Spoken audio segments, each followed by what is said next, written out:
Le gouvernement, par la voix du Premier ministre Sébastien Lecornu, affiche aujourd'hui une ambition forte, électrifier la France pour garantir notre indépendance énergétique. Très bien. Mais permettez-moi de vous le dire clairement, cette ambition ne peut pas rester un slogan vu de l'Hexagone, pendant que nos territoires ultramarins restent en première ligne des vulnérabilités.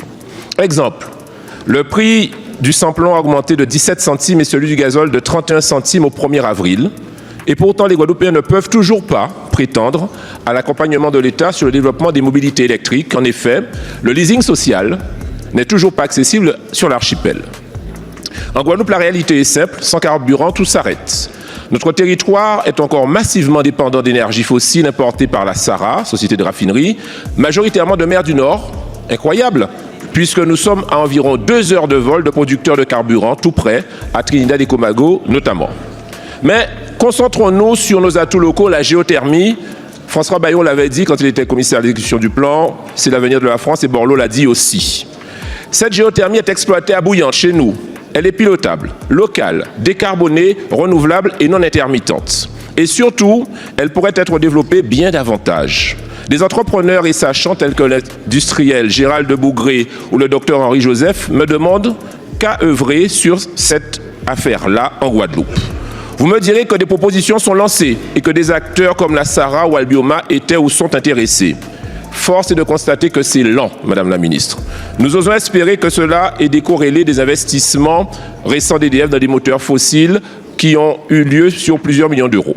Pendant ce temps-là, dans la Caraïbe, certains avancent plus vite que d'autres. Nos voisins de la Dominique investissent, planifient et font de la géothermie un levier central de leur souveraineté. Merci. Alors, il faut poser la question. Qu'attendons-nous pour passer à la vitesse supérieure en Guadeloupe? Je vous remercie. C'est un panorama très juste. Bien sûr, sur la nécessité d'accélérer sur la transition énergétique, sur la décarbonation, sur tous ces sujets cruciaux pour les territoires ultramarins, bien sûr, pour la Guadeloupe, et le contexte géopolitique international conforte évidemment la nécessité d'aller encore plus loin. Alors, c'est évidemment conscient de ces enjeux que le Premier ministre a relancé, vous le savez, toutes les procédures qui vont permettre d'aboutir sur les programmations pluriannuelles de l'énergie pour les territoires ultramarins. Et nous l'avons démarré, c'était en février dernier, d'ailleurs avec le ministre de l'économie, Roland Lescure, nous avons écrit aux collectivités justement pour leur dire que nous allions les accompagner dans ce processus. Qu'est-ce que ça veut dire? Ça veut dire concrètement que nous avons réaffirmé notre ambition d'accompagner la montée en puissance, monsieur le député, des énergies renouvelables dans les territoires ultramarins, notamment en renforçant les aides qui permettent l'émergence des projets de géothermie, puisque vous avez effectivement évoqué l'un des atouts du territoire de la Guadeloupe. La géothermie électrogène, c'est une énergie décarbonée qui est compétitive, qui est flexible, qui est disponible, et elle l'est notamment en Guadeloupe. Votre territoire est d'ailleurs pionnier en la matière, avec la centrale de Bouillante. Je salue cet engagement et je voudrais pouvoir vous annoncer 2 choses en la matière.